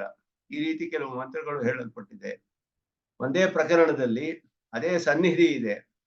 ಬ್ರಹ್ಮವಿದ್ಯೆ ಹೇಳಿರೋ ಪ್ರಕರಣದಲ್ಲಿಯೇ ಶಾಂತಿ ಮಂತ್ರದಿಂದ ಆರಂಭಿಸ್ತೇವೆ. ಮಹಾಪುರುಷ ಮಹಾನಾರಾಯಣವನ್ನು ಹೇಳುವಾಗ ಸಹನಾವತು ಅಂತ ಹೇಳ್ಕೊಂಡು ಶಾಂತಿ ಮಂತ್ರವನ್ನು ಹೇಳಿ ಆರಂಭಿಸ್ತೇವೆ. ಹೇಳುವಾಗ ಕಡೆಯಲ್ಲಿ ಇದು ಬರುತ್ತೆ, ಓಮಿತಿ ಆತ್ಮಾನಂಜಿತ. ಬ್ರಹ್ಮವಿದ್ಯೆ ಹೇಳಲ್ಪಟ್ಟಿದೆ, ಅದರ ಸ್ತುತಿ ಎಲ್ಲ ಇದೆ ಇಲ್ಲಿ. ಈ ಶಾಂತಿ ಮಂತ್ರ ಆರಂಭದಲ್ಲಿ ಹೇಳಿರೋದು ಇದಕ್ಕೆ ಅಂಗವಾಗಿ ತಗೊಳ್ಬೇಕೆ ಇಲ್ಲವೇ? ಇದೆಲ್ಲ ಇಲ್ಲಿ ವಿಚಾರ ಮಾಡ್ತಾರೆ. ಇಲ್ಲಿ ಅದು ಒಂದು ಮುಖ್ಯವಾದ ವಿಷಯ. ನಮ್ಗೆ ತಿಳಿಬೇಕಾದ ಬೇಕಾದಷ್ಟು ವಿಷಯಗಳು ಬರುತ್ತೆ. ಇದು ಎಲ್ಲಾ ವೇದಗಳಲ್ಲಿಯೂ ಶಾಂತಿ ಮಂತ್ರವಿದೆ. ಶಾಂತಿ ಪಾಠ ಅನ್ನೋದು ಶಾಂತಿ ಮಂತ್ರಗಳು ಎಲ್ಲಾ ವೇದದಲ್ಲಿಯೂ ಕಂಡು ಬರುತ್ತೆ. ಅದನ್ನೆಲ್ಲ ಇಲ್ಲಿ ಭಾಷಿಕಾರರು ಉದಾಹರಿಸ್ತಾರೆ. ಬೇರೆ ಬೇರೆ ಶಾಖೆಗಳಲ್ಲಿ ಏನೇನು ಹೇಳಲ್ಪಟ್ಟಿದೆ ಅಂತ ಹೇಳೋದು. ಅದು ಸೂತ್ರಕಾರರು ಬರೀ ವೇದಾದಿ ಅಂತ ಹೇಳ್ಬಿಟ್ರು ಅಷ್ಟೇ. ವೇದ ಮೊದಲಾದದ್ದು ಅಂತ ಹೇಳ್ಬಿಟ್ರು. ಅದು ಶಾಂತಿ ಮಂತ್ರವನ್ನು ಇದು ಶಾಂತಿ ಮಂತ್ರವಲ್ಲ, ಇದು ಬೇರೆ ಕಡೆ ಉಪಯೋಗಿಸುವ ಮಂತ್ರ. ಅದಕ್ಕೆ ಅದರ ಜೊತೆ ಶಾಂತಿ ಮಂತ್ರಗಳೆಲ್ಲ ಸೇರಿ ವ್ಯಾಖ್ಯಾನ ಮಾಡ್ತಾರೆ. ಸೂತ್ರಕಾರ ಅಭಿಪ್ರಾಯ ಅದೇ ಅಂತ ಹೇಳಿ. ಆಥರ್ವಣಿಕಾಹ ಉಪನಿಷದಾರಂಭೆ. ಆಥರ್ವಣಿಕರು ಅಥರ್ವಣ ವೇದವನ್ನ ಅಧ್ಯಯನ ಮಾಡುವವರು ಇದನ್ನ ಹೇಳ್ತಾರೆ. ಉಪನಿಷದಾರಂಭದಲ್ಲಿ ಶುಕ್ರಂ ಪ್ರವಿದ್ಯಾ ಹೃದಯಂ ಪ್ರವಿದ್ಯಾ ಅಂತ ಮಂತ್ರ ಬರುತ್ತೆ. ಅದನ್ನ ಅವರು ಅನುಸಂಧಾನ ಮಾಡ್ತಾರೆ. ಇಲ್ಲಿ ಶುಕ್ರಂ ಪ್ರವಿದ್ಯಾ ಹೃದಯಂ ಪ್ರವಿದ್ಯಾ ಅಂತ ಹೇಳ್ಬಿಟ್ಟು ಮಂತ್ರವನ್ನ ಅನುಸಂಧಾನ ಮಾಡ್ತಾರೆ. ಇತ್ಯಾದಿ ಮಂತ್ರಾನ್ ಅಧೀಯತೆ. ಇದ ಅರ್ಥವನ್ನ ಆಮೇಲೆ ನೋಡೋಣ. ಮೊದಲು ವಿಷಯವನ್ನ ಏನು ಅಂತ ಪೂರ್ವ ತಿಳಿದುಕೊಂಡ್ರೆ ವಿಷಯ ಏನು ಈ ಅಧಿಕರಣಕ್ಕೆ. ಸಾಮಗಾಶ್ಯ ಸಾಮವೇದಿಗಳು ರಹಸ್ಯ ಬ್ರಾಹ್ಮಣಾರಂಭೆ ದೇವಸವಿತ ಪ್ರಸುವ ಯಜ್ಞಂ ಪ್ರಸುವ ಅಂತ ಆರಂಭಿಸ್ತಾರೆ. ಇತ್ಯಾದಿ ಆಮನಂತಿ. ರಹಸ್ಯ ಬ್ರಾಹ್ಮಣದ ಆರಂಭದಲ್ಲಿ ಈ ಮಂತ್ರವನ್ನು ಹೇಳ್ತಾರೆ. ಕಾಟಕಾಹ ತೈತಿರಿಯಾಕಾಶ್ಚ. ಕಾಟಕರು ತೈತಿರಿಯಕರು ಇವರೆಲ್ಲ ಶನ್ನೋ ಮಿತ್ರಶಂ ವರುಣಃ ಇತ್ಯಾದಿಕಂ ಮೊದಲಾದದ್ದು ಅಂತ ಹೇಳಿದ್ರು. ಬೇರೆ ಬೇರೆ ಬರುತ್ತೆ ಅಲ್ಲಿ. ಶಾಠ್ಯಾಯನಿನಶ್ಚ. ಶಾಠ್ಯಾಯನಿಗಳು ಇದು ಕೂಡ ಸಾಮವೇದಕ್ಕೆ ಸೇರಿದ್ದೆ ಭಾಗ. ಶ್ವೇತೋಶ್ವೋ ಹರಿನೀಲೋಸಿ ಇಂದ್ರನ ಬಗ್ಗೆ ಹೇಳ್ತಾರೆ. ಇತ್ಯಾದಿಕಂ. ಐತರೇಯಿಣಸ್ತು ಮಹಾವ್ರತ ಬ್ರಾಹ್ಮಣ ಮಧೀತೆ. ಇಂದ್ರೋ ಹವೈ ವೃತ್ರಂ ಮಹತ್ವಾ ಮಹಾನ್ ಅಭವತ್. ಐತರೇಯ ಉಪನಿಷತ್ತು ಋಗ್ವೇದಕ್ಕೆ ಸೇರಿದ್ದು. ಕೌಶೀದಕಿನೋಪಿ ಮಹಾವ್ರತ ಬ್ರಾಹ್ಮಣಮೇವ. ಇದು ಋಗ್ವೇದಕ್ಕೆ ಸೇರಿದ್ದೆ. ಪ್ರಜಾಪತಿರ್ವೈ ಸಂವತ್ಸರ ತಸ್ಯೈಷ ಆತ್ಮ ಮಹಾವ್ರತಂ. ಶುಕ್ಲಯಜುರ್ವೇದಿಗಳು ವಾಜಸನೇಯಿನಸ್ತು ಪ್ರವರ್ಗ್ಯ ಬ್ರಾಹ್ಮಣಂ ದೇವಾಹವೈ ಸತ್ರಂ ನಿಷೇಧುಹು ಇತ್ಯಾದಿ. ಎಲ್ಲಾ ಶಾಖೆಗಳಲ್ಲಿಯೂ ಯಾವ್ಯಾವ ಮಂತ್ರಗಳನ್ನ ಅಧ್ಯಯನ ಮಾಡ್ತಾರೆ ಆರಂಭದಲ್ಲಿ ಅನ್ನೋದನ್ನ ಇಲ್ಲಿ ಹೇಳಿದ್ರು. ಎಲ್ಲೋ ಮಿತ್ರಶಂ ವರ್ಣ ನಮಗೆ ಪ್ರಸಿದ್ಧವಾಗಿ ತಿಳಿದಿದೆ ತೈತಿರಿಯಕರಾದ್ದರಿಂದ.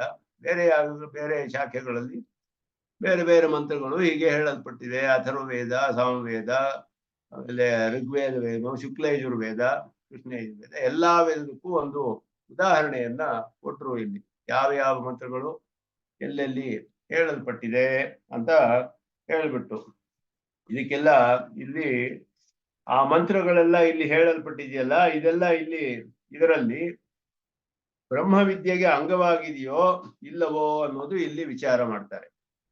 ಬ್ರಹ್ಮವಿದ್ಯೆಗೆ ಅಂಗವೇ ಇಲ್ಲವೇ ಅನ್ನೋದೇ ಇಲ್ಲಿ ವಿಚಾರ ಮಾಡೋದು. ಅದರಲ್ಲಿ ಅರ್ಥವನ್ನ ಸ್ವಲ್ಪ ನೋಡಿದ್ರೆ ಹಾಗೆ ನಮ್ಗೆ ತಿಳಿಯುತ್ತೆ. ಇಲ್ಲಿ ಶುಕ್ರಂ ಅಂದ್ರೆ ಒಂದು ಪ್ರಕಾಶವಾಗಿರೋದು ಅಂತ ಅರ್ಥ. ಪ್ರವಿಧ್ಯ ವೇದನ ಅಂದ್ರೆ ಸೀಳು ಹಾಕೋದು ಅಂತ ಅರ್ಥ. ಸೀಳು ಹಾಕಿ ಅಂತ ಅರ್ಥ. ಅದಕ್ಕೆ ಹೃದಯವನ್ನು ಸೀಳು, ಹೃದಯಂ ಪ್ರವಿಧ್ಯ ಒಂದು ಮಂತ್ರವಿದೆ. ಇದು ಆಭಿಚಾರಿಕ ಮಂತ್ರಕ್ಕೆ, ಆಭಿಚಾರಿಕ ಕರ್ಮಕ್ಕೆ ಉಪಯೋಗಿಸೋದು. ಶತ್ರುಗಳನ್ನೆಲ್ಲ ನಾಶ ಮಾಡ್ಬೇಕು ಅಂದ್ರೆ ಇದು ಹೇಳುವಂತ ಮಂತ್ರ ಇದು. ಆಭಿಚಾರಿಕ ಕ್ರಿಯೆಗಳಲ್ಲಿ ಕರ್ಮಗಳಲ್ಲಿ ಬರುವಂತಹದ್ದು. ದೇವಸವಿತ ಪ್ರಸುವ ಯಜ್ಞಂ ಪ್ರಸುವ, ಯಜ್ಞವನ್ನು ಚೆನ್ನಾಗಿ ಉಂಟು ಮಾಡು, ನಮಗೆ ಯಜ್ಞವು ಚೆನ್ನಾಗಿ ಉಂಟಾಗುವ ಹಾಗೆ ಮಾಡು ಅಂತ ಪ್ರಾರ್ಥನೆ ಮಾಡೋದು.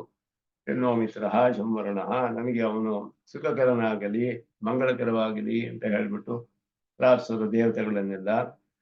ಮತ್ತೆ ಅದೇ ರೀತಿಯಲ್ಲಿ ಶಾಠ್ಯಾಯನಿಯಲ್ಲಿ ಹೇಳಿರೋದು ಕುದುರೆ, ಬಿಳಿ ಕುದುರೆಯವನು, ನೀಲವರ್ಣನು ಮೊದಲಾದೆಲ್ಲ ಅದನ್ನ ದೇವತೆಗಳದ್ದು ಪ್ರಾರ್ಥನೆ. ಇದೆಲ್ಲ ಇಂದ್ರೋ ಹವೈ ವೃತ್ರಂ ಹತ್ವ ಮಹಾನುಭವತ್, ವೃತ್ರನ್ನು ಸಂಹಾರ ಮಾಡಿ ಮಹಾನಾದನು, ವೃತ್ರವಧ ಮಾಡಿ ಅಂತ ಹೇಳೋದು. ಇದೆಲ್ಲ ಈ ಮಂತ್ರಗಳು ಈ ರೀತಿ ಬರುತ್ತೆ.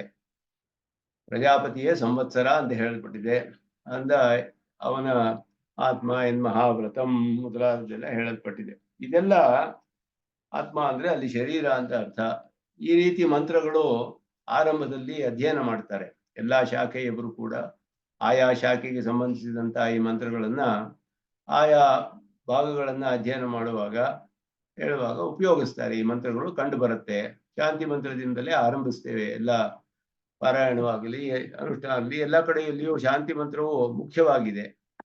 ಇಲ್ಲಿ ಏನು ಸಂಶಯ ಅಂತ ಹೇಳಿದ್ರೆ, ಕಿಂ ಉಪನಿಷದಾರಂಭೇಶು ಅಧೀತಾಃ ವಿಕ್ರಂ ಪ್ರವಿದ್ಯ ಶನ್ನೋ ಮಿತ್ರಃ ಇತ್ಯಾದಯೋ ಮಂತ್ರಾಃ ಪ್ರವರ್ಗ್ಯಾದೀನಿ ಚ ಕರ್ಮಾಣಿ ವಿದ್ಯಾಂಗಂ ಉತನೇತಿ. ಇಲ್ಲಿ ಬರುವಂತಹ ಕೆಲವು ಪ್ರವರ್ಗ್ಯ ಮೊದಲಾದ ಕರ್ಮಗಳಾಗಲಿ, ಉಪನಿಷತ್ತಿನ ಆರಂಭದಲ್ಲಿ ಅಧ್ಯಯನ ಮಾಡಲ್ಪಡುವಂತಹ ಶನ್ನೋ ಮಿತ್ರಃ ಮೊದಲಾದ ಮಂತ್ರಗಳು, ಮತ್ತೆ ಕೆಲವು ಕರ್ಮಗಳು ಪ್ರಕರಣದಲ್ಲಿ ಒಂದೇ ಪ್ರಕರಣದಲ್ಲಿ ಕಂಡು ಬರುವಂತಹದ್ದು ಮೊದಲಾದ್ದೆಲ್ಲ ಬ್ರಹ್ಮವಿದ್ಯೆಗೆ ಅಂಗವಾಗಿದೆಯೇ ಇಲ್ಲವೇ ಅನ್ನೋದು ಇಲ್ಲಿ ವಿಚಾರ. ಇದು ಸಣ್ಣ ಅಧಿಕರಣವೇ, ಆದರೆ ವಿಷಯ ಮುಖ್ಯವಾಗಿದೆ ಇಲ್ಲಿ. ಅದು ಯಾಕೆ ವಿದ್ಯಾಂಗಂ ಅಂತ ಪೂರ್ವ ಪಕ್ಷ. ಯಾಕೆ ಅಂತ ಹೇಳಿದ್ರೆ, ಸನ್ನಿಧಿ ಸಮಾಮ್ನಾನಾತಿ ವಿದ್ಯಾಂಗತ್ವ ಪ್ರತೀತೆ. ಯಾವ ಯಾವ ಬ್ರಹ್ಮವಿದ್ಯೆ ಜೊತೆ ಹೇಳಲ್ಪಟ್ಟಿದೆಯೋ ಅದ್ರ ಜೊತೆ ಹೇಳಲ್ಪಟ್ಟಿರೋದ್ರಿಂದ ಅದು ವಿದ್ಯೆಗೆ ಅಂಗವಾಗಿಬಿಡುತ್ತೆ. ಆದ್ದರಿಂದ ಅದು ವಿದ್ಯೆಗೆ ಅಂಗ ಅಂತಾನೆ ಇದನ್ನ ಸ್ವೀಕಾರ ಮಾಡಬೇಕು ಅಂತ ಹೇಳ್ಬಿಟ್ಟು ಕೆಲವು ಬೇರೆ ಬೇರೆ ಪ್ರಯೋಜನಕ್ಕಾಗಿಯೂ ವಿನಿಯೋಗ ಮಾಡಲ್ಪಟ್ಟಿದೆ. ಅದಕ್ಕೆ ಉದಾಹರಣೆ ಕೊಟ್ಟರು. ಶುಕ್ರಂ ಪ್ರವಿದ್ಯಾ ಇತ್ಯಾದಿ ಮಂತ್ರಾಣ ಪ್ರವರ್ಗ್ಯಾದೇಶ್ಚ ಕರ್ಮಣಃ ಶ್ರುತಿಲಿಂಗವಾಕ್ಯೈ ಬಲವದ್ಭಿಃ ಯಥಾಯಥಂ ಕರ್ಮಸು ವಿನಿಯೋಗೋ ಅವಗಮ್ಯತೆ. ಅದಕ್ಕೆ ಪ್ರಮಾಣವನ್ನ ಹೇಳ್ತಾರೆ ಇಲ್ಲಿ. ಶ್ರುತಿಲಿಂಗವಾಕ್ಯ ಮೊದಲಾದ ಪ್ರಕರಣ, ಆಖ್ಯ ಮೊದಲಾದದ್ದೆಲ್ಲ ಇದೆಯಲ್ಲ, ಸಮಾಖ್ಯ ಮೊದಲಾದದ್ದೆಲ್ಲ ಇದು ವಿನಿಯೋಗ ವಿಧಿ ಅಂತ. ವಿನಿಯೋಗ ವಿಧಿಯಲ್ಲಿ ಹೇಗೆ ಪ್ರಮಾಣವನ್ನು ನಾವು ನಿಶ್ಚಯ ಮಾಡಬೇಕು. ಶ್ರುತಿಲಿಂಗವಾಕ್ಯ ಪ್ರಕರಣ ಸ್ಥಾನ ಸಮಾಖ್ಯಾನಾಂ ಸಮವಾಯೇ ಪಾರದೌರ್ಬಲ್ಯಂ ಅಂತ ಅರ್ಥ ವಿಪ್ರಕರ್ಷಾತ್ ಅಂತ ಜೈಮಿನಿ ಸೂತ್ರ. ಒಂದು ವಾಕ್ಯ ಬರುತ್ತೆ ಶ್ರುತಿಯಲ್ಲಿ. ಈ ವಾಕ್ಯವನ್ನ ಹೀಗೆ ಏನ್ ಅರ್ಥ ಮಾಡ್ಬೇಕು ಇದಕ್ಕೆ. ಆ ವಾಕ್ಯದಲ್ಲಿ ಶ್ರುತಿಯಲ್ಲಿಯೇ ನೇರವಾಗಿ ಒಂದು ವಿಷಯ ಹೇಳಲ್ಪಟ್ಟಿದ್ರೆ ಶ್ರುತಿಯೇ ಪ್ರಬಲವಾದ ಪ್ರಮಾಣ, ಅದನ್ನೇ ಸ್ವೀಕಾರ ಮಾಡ್ಬೇಕು. ಅಲ್ಲಿ ಹೇಗಿದೆಯೋ ಹಂಗೆ ಮಾಡ್ಬೇಕು. ಶ್ರುತಿಯಲ್ಲಿ ನಮಗೆ ಸ್ಪಷ್ಟವಾಗಿ ತಿಳಿದು ಬರೋದಿಲ್ಲ ಏನ್ ಮಾಡ್ಬೇಕು ಅಂತ ಹೇಳ್ಬಿಟ್ಟು. ಅದರ ಏನಾದ್ರೂ ಒಂದು ಲಕ್ಷಣವಿದೆಯೇ, ಲಿಂಗವಿದೆಯೇ ಅಂತ ನೋಡ್ಬೇಕು. ಏನಾದ್ರೂ ಒಂದು ಸೂಚಿಸುತ್ತೆಯೇ ಇದು ಅಂತ ಹೇಳಿ ಅಲ್ಲಿ ಅದನ್ನ ಪ್ರಯೋಗ ಮಾಡ್ಬೇಕು. ಅಲ್ಲಿ ವಿಷಯತ್ವ ಊರ್ಜಯತ್ವ ಅಂತ ಬಂತು. ವಿಷಯತ್ವ ಊರ್ಜಯತ್ವ ಅನ್ನೋದ್ರಲ್ಲಿ ನಮಗೆ ಎಲ್ಲಿ ಪ್ರಯೋಗ ಮಾಡ್ಬೇಕು ಅಂತ ಗೊತ್ತಾಗೋದ್ರೆ ದರ್ಭ ಸಂಗ್ರಹಣದಲ್ಲಿ ಮಾಡ್ಬೇಕು ಅಂತ ತಿಳಿಯುತ್ತೆ. ಹಾಗೆ ಮಾಡ್ಬೇಕು ಅಂತ ಹೇಳ್ಬಿಟ್ಟು ಅದು ಲಿಂಗದಿಂದ ತಿಳಿಯುವಂತಹದ್ದು ಪ್ರಮಾಣ. ಶ್ರುತಿ ಲಿಂಗ. ವಾಕ್ಯ, ಒಂದು ಮಹಾವಾಕ್ಯವಿದ್ದರೆ ಅಲ್ಲಿ ಆ ಮಹಾವಾಕ್ಯದಿಂದ ಅದರ ಅರ್ಥವನ್ನು ನಿರ್ಣಯ ಮಾಡಬೇಕು. ಅಥವಾ ಪ್ರಕರಣ, ಇದು ಯಾವ ಪ್ರಕರಣ, ಬ್ರಹ್ಮವಿದ್ಯಾ ಪ್ರಕರಣವೇ, ಜೀವಾತ್ಮ ಸ್ವರೂಪ ಹೇಳುವ ಪ್ರಕರಣವೇ, ಇಲ್ಲಿ ಯಾವುದೋ ಒಂದು ಕರ್ಮವನ್ನು ಹೇಳುವ ಪ್ರಕರಣವೇ, ಆ ಪ್ರಕರಣವನ್ನು ನೋಡಿ ಅದರ ವಿಷಯವನ್ನ ಆ ವಾಕ್ಯದ ಅರ್ಥವನ್ನ ನಿರ್ಣಯ ಮಾಡಬೇಕು. ಎಲ್ಲಿ ವಿನಿಯೋಗ ಮಾಡ್ಬೇಕು ಈ ವಾಕ್ಯವನ್ನ, ಎಲ್ಲಿ ಉಪಯೋಗಿಸ್ಬೇಕು ಅನ್ನೋ ವಿಷಯದಲ್ಲಿ ಹೆಸರು ಮೊದಲಾದದೆಲ್ಲ ಸಮಾಖ್ಯ, ಸ್ಥಾನ, ಸಮಾಖ್ಯ ಮೊದಲಾದದ್ದು ಹೇಳಲ್ಪಟ್ಟಿದೆ. ಇದು ಅದೇ ಆರ್ಡರ್ ಅಲ್ಲಿ ಪ್ರಬಲವಾಗಿರುತ್ತೆ. ಶ್ರುತಿ ಇದ್ರೆ ಶ್ರುತಿಯೇ ಪ್ರಮಾಣ, ಅದಿಲ್ಲದೆ ಹೋದ್ರೆ ಲಿಂಗ, ಅದಿಲ್ಲದೆ ಹೋದ್ರೆ ವಾಕ್ಯ, ಅದಿಲ್ಲದೆ ಹೋದ್ರೆ ಪ್ರಕರಣ, ಹೀಗೆ ನಿಶ್ಚಯ ಮಾಡೋದು. ಇವುಗಳಿಂದ ಇವಾಗ ಶುಕ್ರಂಬರ ವಿದ್ಯಾ ಅನ್ನೋದು ಶತ್ರುಗಳನ್ನು ನಾಶ ಮಾಡೋಕೆ ಉಪಯೋಗಿಸುವಂತಹದ್ದು. ಅದರಿಂದ ಏನ್ ತಿಳಿದು ಬರುತ್ತೆ, ಇದು ಆಭಿಚಾರಿಕ ಕರ್ಮದಲ್ಲಿ ಪ್ರಯೋಗಿಸುವಂತಹದ್ದು ಅನ್ನೋದು ತಿಳಿದು ಬರುತ್ತೆ ಇದಕ್ಕೆ. ಆ ರೀತಿಯಲ್ಲಿ ಇದಕ್ಕೆ ನಾವು ಅರ್ಥವನ್ನ ತಿಳಿದುಕೊಳ್ಬೇಕು. ಆಯಾ ಬ್ರಹ್ಮಂತ್ರಗಳಿಗೆ ವಿನಿಯೋಗ ಹೇಗೆ ಮಾಡೋದು, ಎಲ್ಲಿ ವಿನಿಯೋಗ ಮಾಡ್ಬೇಕು ಇದನ್ನ ಅನ್ನೋದು ಇಲ್ಲಿ ಪ್ರಧಾನವಾದ ವಿಷಯ. ಅದನ್ನ ಇಲ್ಲಿ ಹೇಳ್ತಾರೆ, ಎಲ್ಲೆಲ್ಲಿ ಮಾಡ್ಬೇಕು, ಎಲ್ಲೆಲ್ಲಿ ಇದನ್ನ ಉಪಯೋಗಿಸ್ಬೋದು ಅಂತ ಹೇಳ್ಬಿಟ್ಟು. ಅದಕ್ಕೆ ಇದು ಬೇರೆ ವಿನಿಯೋಗವು ಎಲ್ಲಿ ಮಾಡಬೇಕು ಅನ್ನೋದು ತಿಳಿದು ಬರುತ್ತೆ. ಶ್ರುತಿಲಿಂಗ ಪ್ರಮಾಣದಿಂದ ಶುಕ್ರಂಬರ ವಿದ್ಯಾ ಮೊದಲಾದಕ್ಕೆ ಎಲ್ಲಿ ಪ್ರಯೋಗ ಅಂತ ತಿಳಿದು ಬರುತ್ತೆ. ಆದರೂ ಶನ್ನೋ ಮಿತ್ರ ಸಹನಾಭವತು ಇತ್ಯಾದೇಹ ಮಂತ್ರಸ್ಯ ಅನ್ಯತ್ರ ವಿನಿಯೋಗ ಅಭಾವಾತ್ ವಿದ್ಯಾಧಿಕಾರಾಚ ವಿದ್ಯಾಂಗತ್ವಂ ಅವರ್ಜನೀಯಂ ಇತಿ ಸರ್ವಾಸು ವಿದ್ಯಾಸು ಇಮೇ ಮಂತ್ರ ಉಪಸಮ್ಮರ್ತವ್ಯ.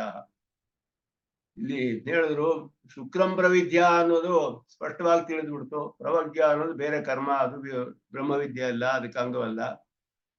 ಶುಕ್ರಂ ಪ್ರವಿದ್ಯಾ ಅನ್ನೋದು ಶತ್ರು ನಾಶಕ್ಕೋಸ್ಕರ ಇರೋ ಅಂತಹದ್ದು, ಅದು ಸ್ಪಷ್ಟವಾಗಿ ತಿಳಿದು ಬಿಡುತ್ತೆ ಎಲ್ಲಿ ಉಪಯೋಗಿಸ್ಬೇಕು ಅಂತ.